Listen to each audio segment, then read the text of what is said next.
appreciate you for tuning in. I realized that we have another show that needs to be added to the roster of things I'm reviewing, and that is Love and Hip Hop Family Reunion. I totally forgot that it was premiering this past Monday, so when I was just going through, waking up this morning, scrolling and looking at everything, I realized, oh shit, I didn't even come and talk to you guys about it.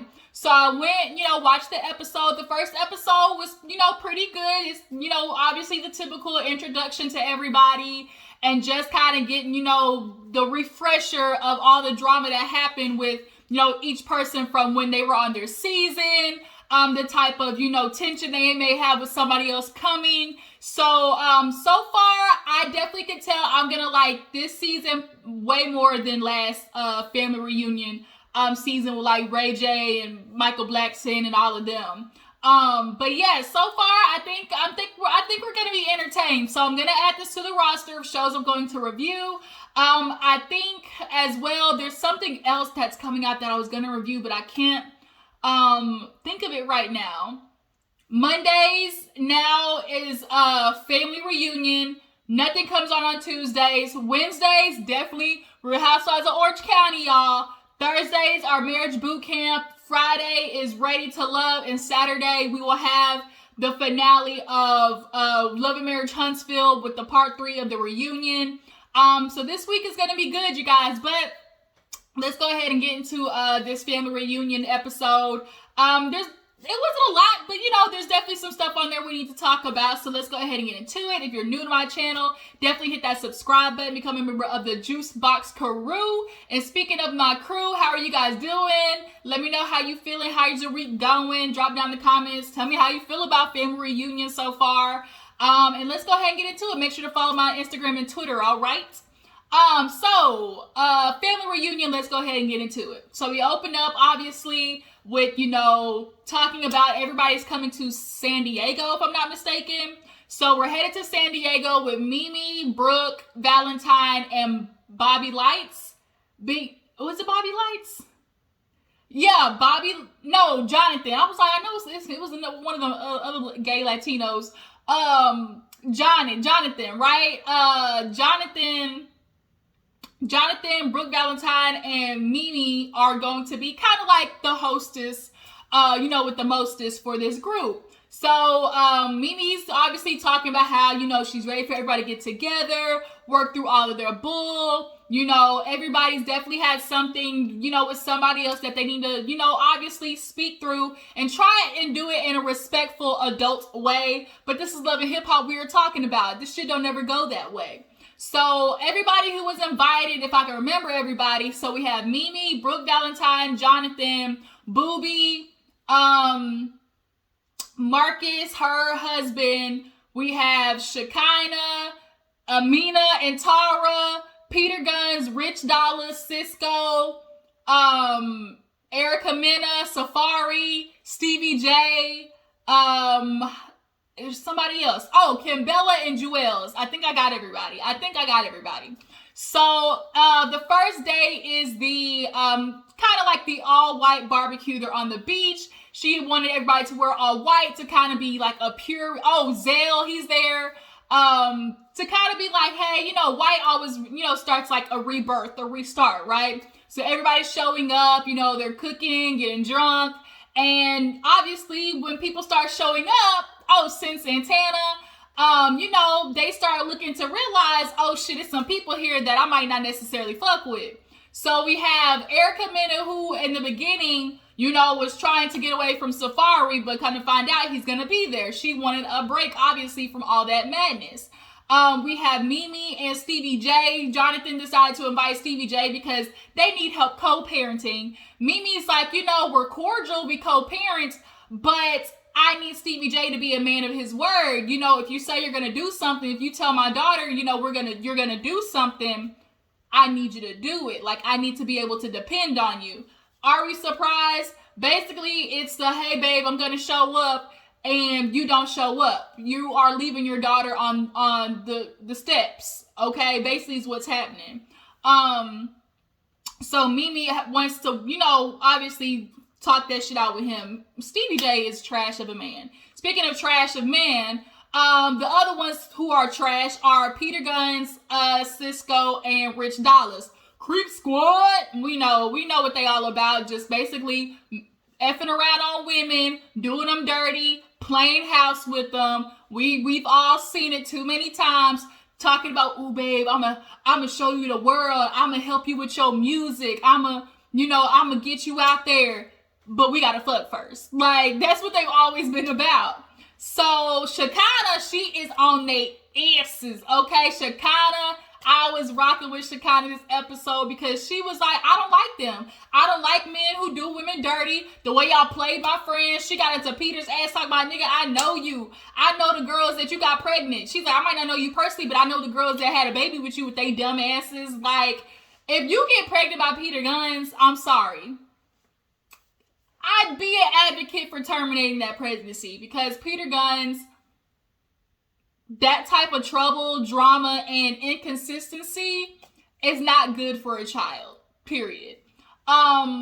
So Creep Squad is there. Cisco shows up all to his lonesome. Cisco is depressed, y'all. It is written all over his face. He is depressed in a mofo. Not only because of, being outs with the Creep Squad, but there's a lot of stuff going on in his life that he ended up kind of breaking into a little bit later on in the episode. But when Cisco gets there, he's, Rich Dollars and Peter Guns, they kind of go back on, their history. And Cisco actually had Amina, or was it Tara? I think it was Amina stay at his house when she visited or something like that. And he never told Peter. So when Rich Dollars was like, hey, Cisco, when you gonna let him know that, that your man's baby mama stayed at your crib, that caused a huge fight. So then they thought they were kind of like basically fighting it out when everybody was doing like those celebrity boxing matches. I guess that was supposed to be like, hey, we gonna duke this shit out and let it go. Well, Cisco ended up winning the fight. And so now Cisco, Peter and him go back and forth, man, that was rigged. They gave you the fight. Of course, Cisco like, man, I won that fair and square. I got the belt. I got the, I'm a winner. You always trying to dog shit on me. Like, and Shekinah sitting at the table like, these old ass granddaddy shriveled up dudes. See, she called Peter. She said, with your shriveled up ass. Like, all of y'all sitting there arguing for what? Cisco over there beating on tables and shit. Like, do y'all really hear yourself? Cisco got issues. I mean, all the men got issues, but you can see in Cisco, like, he is depressed and he is he has anger issues because he ain't dealing with the stuff. I think Cisco's over there broke, struggling boots. I'm sure he take care of family. Cisco, go get some therapy, okay? So yeah, all of the guys are fighting. Who else was there? Sin Santana. So now Sin, she's there, and her and Erica Mena obviously are exes. They not messing with each other. It is a no-go. She's not even gonna say hi to her. They not only had a messy breakup, but Erica Mena, she got found out, for allegedly trolling her on Instagram when her dumbass forgot to, like, when she changed the Instagram page to her child. It ended up showing her child's name on all the trolling posts. So everybody was like, wait a minute, like, why is your child the name that's been trolling Sin Santana? And everybody was able to, the math was mathing, at least at that point. So Sin Santana is not here to mess with her. Kimbella with her big old hefty ass. I don't know how she walks around. I know that booty at least 50, 60 pounds, y'all. Like, what possessed you to get your ass that big? I just don't understand. Like, that shit gonna be saggy as little mup when she get older. It's gonna be saggy boots, like a big ass diaper. Oh Lord, it's just too much ass. Like, there's a such thing as too much ass, y'all. Hell, Erica Mena damn near there with her big old saggy booty too. But nonetheless, Kimbella and Joel show up. He got released from prison, and this is kind of really like his, time being out, meeting new people, meeting everybody. Kimbella, she was a ride or die. She held her man down while he was in prison. Don't even get me started on that. they all are just kind of like talking. What else happened? Since Santana and Booby, they catch a vibe. It's a vibe. It's a vibe, okay? Janae Aiko, it was a vibe. So come to find out, they had, recently or like in the past, just Instagrammed each other, DM'd each other. They saw each other maybe once like at an event, but never really like mingled. So they went off over there to the side, and Booby's one of those niggas that's a problem. And what I mean by that is they're so cool and chill and mysterious that it just draws you in. And the accent don't motherfucking help either. I remember when Booby first got on our screens, like everybody was like, Booby. Like he's a nice looking dude. The accent is everything. But the problem is, I could already tell, like, Booby got money issues. Because I remember, he ended up getting, like, released from basketball. He has a son, I think, with Keisha Cole, right? But the way he was like, man, the way I'm getting my life together and, I'm doing business, I just want to find love to, get all that together. Booby, what is your business? Like, can somebody help me out with that? Like, Booby, what is your way of financial stability? Because weren't you like a rapper at some point like that as well? Like, Booby, what do you do? Because right now you're kind of coming off real hobosexual to me. And I'm not surprised because you definitely look like one of those niggas like, he can talk the draws off a girl. And you can tell like she might not really want like a relationship, but she be down for a situationship. I mean, Booby's kind of like the perfect guy because you always want to get the guy that like you would never really consider being in a relationship with. So that keeps you from like just falling head over heels, right? There's at least a reality check of like, oh, I can never really be with this nigga because he ain't gonna be able to provide the lifestyle that I want. And Booby definitely ain't gonna be able to keep up with Sin Santana because I guarantee Sin make more than him. But he's a cute little vacation fling or whatever. Like he's the fling type. Like, we'll do a little yang yang yang. So everybody else is watching them like, okay, they were like, ooh, look at Booby and Sin. So speaking of them catching the vibe, Rich Dollar's old sick ass start going over there to Erica Mena while she's over there talking to Amina. They both, Amina and Erica are really cool. She was even in her wedding. So here go Rich Dollars. What's up, Erica Mena? He rubbing on her leg, touching on her hair. And she looking at like, Rich, what you doing? He's like, man, what you doing over here? And Amina's like, bro. And Zell looking like, bitch, you married? Safari's my homeboy. Like, I don't know if I like this. And so she like, Rich, what you want? He's like, man, he clearly been drinking. So that dick looking for anywhere to land. And of course, it's always going to be Erica because granted, they ended on bad terms. Like, their relationship, yes, being tumultuous, but I guess it honestly wasn't really one of those relationships that was just so bad it was unrecoverable, if you know what I mean. They were just two immature people. But I think Rich is at a point in his life where, he's older. Like, I'm sure he wants something a little bit more stable, but can he keep from cheating is the question. But Erica, she like, Rich, quit playing like, you love me. He's like, no, you love me. You always love me. You ain't want to let me go. She's like, no, you love me. You still love me now. He's like, I do. He's all up in her ear to me, I do love you. And so everybody looking like, nigga, bruh, it ain't even signed the papers yet. Can we? Damn, like Rich was all on it. So he's like, I'm gonna walk away. So, what else happened? So Jewels, he performs, he does his little, hey mom, what's up? I drink, me too. We gonna get it on tonight. We gonna get it on tonight. Okay.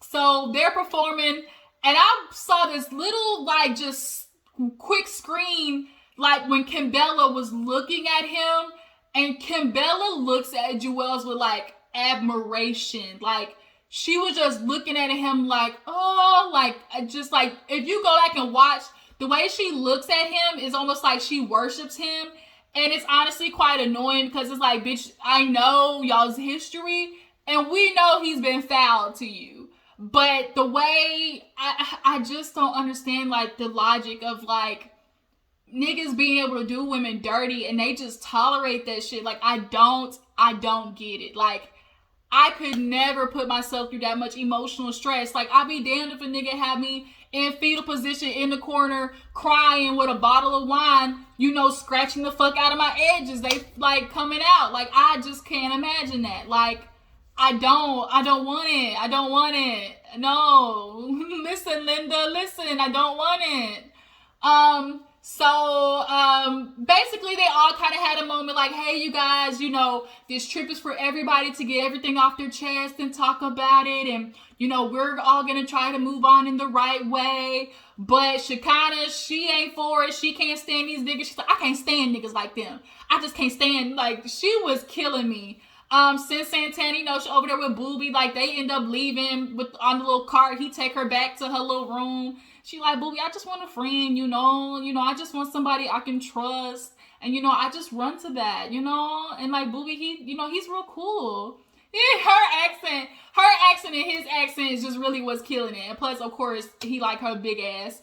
But they in the room and she like, Booby, you know, I just really want a friend right now. I just really want a friend. And he was like, a friend? You trying to friend zone me? He was like, that ain't gonna work, girl. She's like, well, the ball is in your court, you know? And so he's like, oh, for real? He said, don't give me that ball because I'm liable to shoot that motherfucker, okay? I've been known to make a couple of buckets. And Booby, this is where I'm like, he used to this shit. He's like, okay, she gonna put me in the friend zone, but the way I do, I ain't gonna stay there for long. And I'm like, see, that's the problem. Booby's one of those niggas that you try to put in the friend zone, but they play that real cool, like, all I know, he's a problem. That's all I gotta say. So drop down the comments. Would you give Booby some? No judgment. Whether it be like a fling, a situationship, an entanglement, friends with benefits, whatever you want to call it, a fuck buddy, you know, maybe a booty call for the night. Would you give Booby some? Drop down in the comments, okay? But nonetheless, you know, they basically flirting and he gives her a hug. Bye. He's talking about, oh, you got sand on your pants. Nigga. Whatever. So, we see a scene where Erica Mena, Mimi, and Shekinah are in the room basically talking about everything. And Shekinah's looking like Erica, like, girl, what you gonna do? She's like, man, I just tried to come here to relax. And she's like, girl, you ain't gonna be able to relax. You gonna have to confront that shit head on while your exes that is here. And she was like, man, I know things with me and Safari and Mimi looking at her like, you know, what's gonna go on with you guys? Oh, speaking of Erica, I did not like the fact that Brooke Valentine was looking at her like, you know, when you married, you just gotta exhaust all your options. And it's like, why are y'all pushing her to try to make shit work with this ignorant ass man? Y'all watched what Safari did. I don't understand, like, the concept of watching somebody being tormented and emotionally abused and still be like, do everything you can to make it work. What? I'm not going to push you towards the very thing that I clearly see is hurting you. Like, we got to stop doing that. If you see your friend is in turmoil, don't sit there and be like, just keep pushing her towards it. Just keep working through it. And you see the man is not changing by any means. Safari ain't changing by any means. So don't go and push her towards that Brooke Valentine for the sake of making it work. Make it work for what? For who? For who? But nonetheless, you know, Mimi's like, well, you know, maybe you're just gonna have to talk to him. Like, y'all need to figure this out. Then Shekinah confronts Erica about that Sin Santana mess, because she's like, you gonna talk to her? Because I see y'all ain't talk. She was like, you gonna apologize for that Instagram shit? She like, man, that shit ain't real. And she kind of like, girl, you ain't shit. Like, girl, quit playing. Like, Erica, it ain't looking too good for you, boo-boo. Like, it's looking like you did that shit. I mean, if the roles were reversed and you saw it, would you not believe the way it looked? And Shekinah in the room too, killed me talking about, she was like, yeah, Mimi was like, yeah, Stevie J coming. She's like, man, all these ain't shit men. Like, it's just ain't shit men, all of them. So then, speaking of ain't shit, Cisco, he go over there to Jonathan room, And Jonathan's like, man, Cisco, I can tell something really going on with you. Like, you know, what's going on? He's like, your vibrations, his energy is just low. Cisco clearly was lit. He was drinking and stuff. And they go outside and, you know, Cisco basically kind of reveals that, like, you know, they got issues with a love-hate relationship. And he kind of resents them because they have the opportunity to be in their kid's life. And he feels like maybe like he resents the fact that, look, man, y'all can see y'all's kids and y'all don't really take full advantage of that. I haven't seen my kids in 6 months. You say that, but why? That's what I want to know is why. First of all, who's the baby mama? Secondly, why haven't you seen your kids in 6 months? Like, is she holding them from you? You can't, like, are you not paying child support? Like, why can't you see? I need more backstory with that. But he gets emotional. He's crying. And I know you want to say that's the reason why you might possibly resent Peter Gunz and Rich Dollaz. But that's not the only reason why y'all keep getting into it. And Peter and Rich Dollaz in their room, the way he was hugging that pillow had me cracking. He just sitting there, I don't know, he just had it just holding it like this. You know, when you're in your room just holding the pillow. And he talking about Erica, man, and he's like, man, you know, it's just always going to be a thing. You know, I'm drunk, you know, whatever. And they just kind of, they basically consider Cisco like the annoying little brother who suppresses stuff and it comes out in bursts, right? And so when you act out because you're dealing with shit, other people become collateral damage. And it's like, you got to understand that. Like, everybody's coming collateral damage to your emotional turmoil that you ain't got figured out. So they look at Cisco and was like, man, we got to figure this shit out. Like, you know, Rich, he heard to my man, I can't see him out there walking by himself. You know, we creep squad. Like, you know, we got to leave this thing together. It don't feel right, you know, Cisco not being with us. And it's kind of like, all these grown ass, old ass, granddaddy ass men still trying to be creep squad. Like this. And man, I seen Peter Gunz on Cheaters the other day. I said the irony of Peter Gunz being on Cheaters. And when they be catching the cheaters, he be with the dude talking, man, I've been there. I know what this is. Like, you know, I've been there, dude. Be talking to the men like, oh, I've been there, dude. You know, but this your wife right here. What you gonna do? You gonna go home with your wife or what? You know, make that shit work. I understand why I've been there. I understand. I really be like, damn, they really got this nigga on here trying to be Dr. Phil to these cheating ass men. But that's neither here nor there. They are supposed to do game night. And Jonathan, Sin, and Bobby are outside basically talking about, you know, their issue with Erica. She allegedly had Bobby beat up, the whole, you know, IG situation with Sin, and Jonathan's trying to figure it out. And Bobby was like, you know, he had a friend go to Safari's party, and it went out on the blogs that she was allegedly the mistress. So Erica had her friend get on a flight, allegedly, come beat Bobby's ass. She posted about it, and Erica was like, oh, let me know when to send you money. So it's kind of like, word, did you really have your bird-ass friend come beat me up? And so that's why everybody has an issue. Erica does have an issue with admitting, you know, her faults. So I think I pretty much covered everything. I can't think of nothing else, but family reunion looks like it's going to be good, you guys. So definitely tune in. Make sure to check out my Instagram and Twitter, you guys. I love you, and I will catch you guys later for Orange County tomorrow. Bye.